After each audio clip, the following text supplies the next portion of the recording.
To do with feminists. It's feminists, who are usually women, you say, or Yeah, most. do you think it's a grassroots movement, or do you think it's coming from up top somewhere? No, it's come from money. It's come from money. So what's the intention here? To break down the family. To break down the family, and each individual unit becomes more consumable. Is that what it is? Yeah, but also in the late 1700s and then mid 1800s, it was international feminism. They wanted a new utopia, which was no families and people separate, no motherhood and all that sort of thing. I remember reading something. They were the rich who did it, and a lot of them were sponsored by banking families in America. Banking families. I remember something to the sort that they believed that by nature they were subordinate to the man, and thus they must rely on men actually to turn that over, so women no longer have to get pregnant, because this is one of the most destabilizing factors for them. So they believe that they should not have babies anymore. They should have it at most ex vitro, like a... Yeah, but the thing is, the feminists are still pushing men to provide for them. Yeah. They're more than anybody demanding that men should actually carry them. And yet they're going on, they want themselves to have top jobs. They don't want to be standing behind a counter in a shop all day. They don't want a job where they haven't got much choice in anything, where it's a low-paying job. They want the best jobs. So, AC, nice, seated jobs. Like, because they don't want to do plumbing or digging. Well, they wouldn't want to do plumbing, but they wouldn't want to do things that which aren't nice, just laborious, unflattering jobs where they can't wear. So it's not really equality, it's just equality as in when it suits them. Yeah, when it suits them, And it comes from privilege. They don't know working class women. They don't know the decisions a woman who loves her family makes. And what were the decisions? That's a nice point you said. Yeah. What's the decisions a loving woman makes for her family? Well, I would presume, because I'm not a loving working class woman, I presume it's because they care about their family, they care about what they'd like in life, they also care about their husband and their stability, and they care about the people around them. And also, if they have things which they might want to do in their lives, that'll be part of it. If they want to go on a holiday with their kids and husband, they'll go, that sort of thing. And that's healthy stuff. Do you think, like Western countries, particularly this one, are longing, like they have a deep eagerness for family structure? Men do. Men do. And some women do now. And some women. Women are getting sick of it themselves. But no, men do. And men have given up on, a lot of men have given up on women. But you see a lot of upper middle class people who aren't affected by this as much because they've come from healthier families and they're well educated. So to them, they wonder what the hell we're talking about. But that's because their mothers were satisfied with their lives and their fathers might have been. And the divorces might not have been as vicious as it is often towards working class people.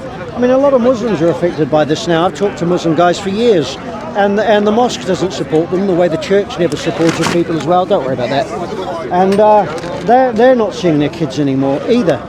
So the legal system is kind of wired against the men. It undermines the family. It undermines every family, and that's what a lot of people are finding out who come to this country. That if their wife decides to believe that she's a victim and that her husband's holding her down and stopping her from doing everything. Often it's the economic situation that might be holding her down. The fertility rate is really low amongst well, it is in every developed country, but that also happens because when countries get wealthier, people don't want to be a baby making machine. Women don't want to be a baby making machine. Some women do, but a lot of women don't. They want a life beyond that. And what makes families happy or societies happy if it's not babies? I think having to work. What makes them happy? Yeah, but work you get a lot of social. No, you get a lot of satisfaction by achieving something, and a lot of people who don't work don't get that opportunity, even if it's because they're too rich to. Thank you. I feel very sorry for people who don't work. I know this woman, Janice Fiamingo, but I don't know who Steve Brule is. Oh, he was with her. I don't know if this is outdated. It might be. I meant to have a look at it. Studio Janice Fiamingo is amazing. She's a doctor or something, right?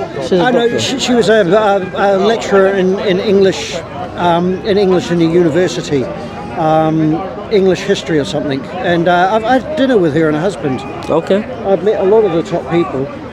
Louis Through or whatever his name is, Louis Throw Up, the guy who's on telly, he's going to do a program on extremist men's rights. And all these men he's mentioned, I've never heard of any of them, and I've been in the men's rights movement for years. Which men have you, like, as in heard of? Paul Elam. Paul Elam, okay, I've not heard of that. He was a voice for men. Okay.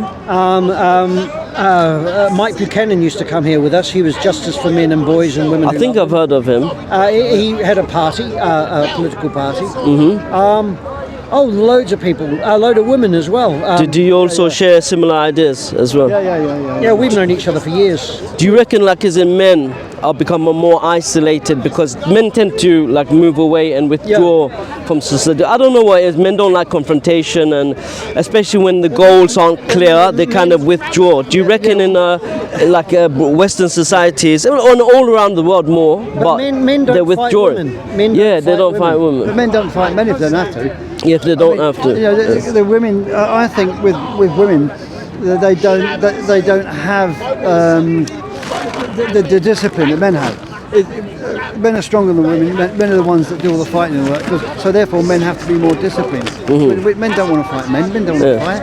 But of course, women love men to fight over them, don't they? Troy. So they keep saying about men. They're so aggressive. But men don't want to do that. Because they're killing each other. We don't. So in your perfect kind of ideal, what kind of society would you like to see? Well, in divorce, automatically shared parenting.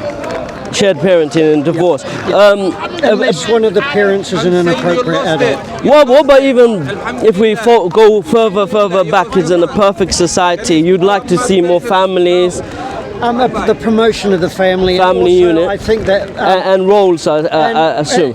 What's a man's role over a woman? Protector, provider. It's not over. With her, yeah. Yin and yang, yeah. The two people work together, efficient. Yeah. So you're not totally, of course, I need to clarify this. You're not against women, just more like the feminist movement. We're against the ideology. Yeah. Women are people like women men. are people, exactly. Yeah, and you've got good and bad within the same. You've got bad men in this world. But it's about maybe what about sexual liberation? You include that as well. When you focus on sexuality from a young age and push it, it's not a healthy thing because there's more to people than just sex. Exactly. And the trouble is because people used to be embarrassed when you talked about sex. Yes. Nowadays, people are embarrassed if you talk about love. Yes. And everyone's talking about the mechanics of sex. Yeah. Forget that. Talk about feelings and love. And that's in the world we're in now. When I was a kid, our dog was called Frisky. Now, Frisky's a rude word in the modern world. See, people didn't think sexually. They didn't think like that, yeah. No. But now everything is like an innuendo, or everything ends up into the way people are dressing, even if you go to the gym, etc. There is no emphasis on emotions such as love, honor, courage. It's distasteful, and it's in your face. Yeah. And it's almost, there's no beauty. It's all, beauty, all this stuff is right. That sort of stuff is between people. Unless you're someone who's into orgies and that, then go to orgies. But don't do it in public. Do what you do, but there's certain things which aren't, especially in front of children and things like that, they're not ready for it. They're too young. People don't want to see that sort of thing in front of them. What is jealousy? Jealousy is a social adaptation. Jealousy. So do you reckon men are right to be jealous over their women? Is that something which is natural? Jealous over their men as well. That's right. And not only that, that's right. If you have a dog. But should we shy away from that? From being jealous of our women? We've got lots of emotions. We've got to try and deal with jealousy. Yeah. There may be a good reason for being jealous. If your wife's spending all her time with your neighbour, then you know there's something going on there. If she's your wife, the postman, or your partner, or the postman, or the plumber, or maybe all of them, then you know something's going on. But that's about. And another thing that's really gone in this world is respect. Yeah. When men and women, when I talk to people, it doesn't matter who it is, I usually look in their face and we're communicating. In this modern world, a lot of people, they aren't even really looking at you when they're talking at you. And a lot of them will stick a mask on you and say, you're this, you're that, and you're the other. But you're not that. And but once they've stuck that on you, that's you. Yeah. It's a bit like they've made a mess of things, and then they put it on you, and because you stink, it's your fault. No, it's not. It's them that did it. It's them that did it. And why are people doing that? I think you know, a lot of times, especially in Speaker's Corner, what happens, you find yourself defending a position you don't even hold because you've been pushed. You've been pushed into that corner. I hope I haven't done that to you guys anyway. Yeah? It doesn't work anymore. No? We had a lady, I'm not sure what her nationality was, she came in on the race stuff, on the gender stuff, and I just talked to her. And it didn't work on her part. And then I saw her in the distance pointing at me, so angry, talking to her boyfriend, because she wanted me to start defending myself, and I didn't, because none of that shit works anymore. We're bored with it. It's more, I don't care where she's from or what. She was born in England, but I don't care what nationality her parents were. It's her that I was talking to. You know, in societies where the family unit has broken down, to what extent do you feel like vacuousness, like emptiness? There must be that. Oh, completely. Yeah, because I'll tell you why. Because where we're coming from, or where I'm coming from, as I mentioned, was the Middle East. Is strong family values. Even though people see the women's oppression, no, the women have a network of social life. Usually, it's from homes to homes, whereas the men is outside. And everyone has like family, extended family, great support networks, social networks. But I feel here that men, like genuine nice guys like yourself, really, really good to get along with and speak to in a genuine, honest way. But you don't have that social aspect to congregate and be able to speak openly, or support networks that help you, where you could express yourself about problems that men have. Was you talking to me earlier on? No. Well, somebody else was saying exactly the same thing today. Well, it's true. Funny enough, yeah, and you're saying it now. It is changing. And that's what I thought. I said no. Oh, it's Chinese. That was right. From China. He said, well, Beijing is very busy like London. He said people get in the park, get in groups and talk. They know they're not doing that. He said, but over here, people don't seem to know their neighbours. Absolutely. Yeah, that's crazy. They don't know their neighbours. The need. You see, there's a need for this social cohesion. But it's been stolen from them, and it's represented through the eyes of the commercial exploiters, I think, because people, they don't know what it is. Oh, a good example is me. I lived in various places, but they were like suburbs, and then I met what is now my wife, and we moved into a place that's an old town. And where her family is around, and my family is, this has been many years ago now, and they grew up together and know each other. And everyone knows when you go shopping in the town on a market day, you clock several people that you already know, and you'll always see someone you know. And at first I thought it felt strange, but now I realise the value of it. But I never knew that kind of value existed. So I didn't miss it. And I'm wondering that's what's happening here. People don't know the value of sitting in the park and playing chess or just milling around, and you know. Well, religion had a strong play as well. When this country was more religious as well, it was very more like as in strong, remember, like Christianity. Cities were more like villages there. People didn't move.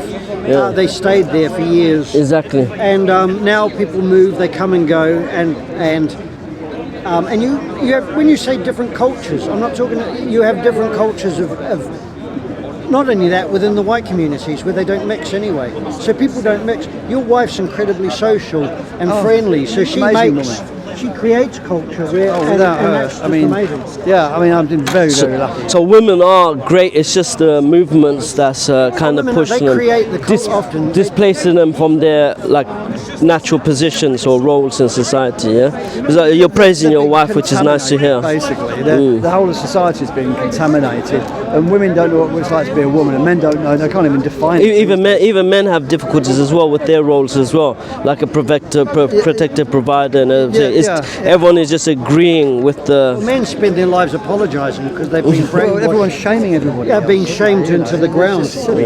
And the best thing that can save us is poverty, because when you're in poverty, you have that's to the real nature. The nature comes I think out. what's happened, we've become so successful. We think we don't need each other. And financially, you don't.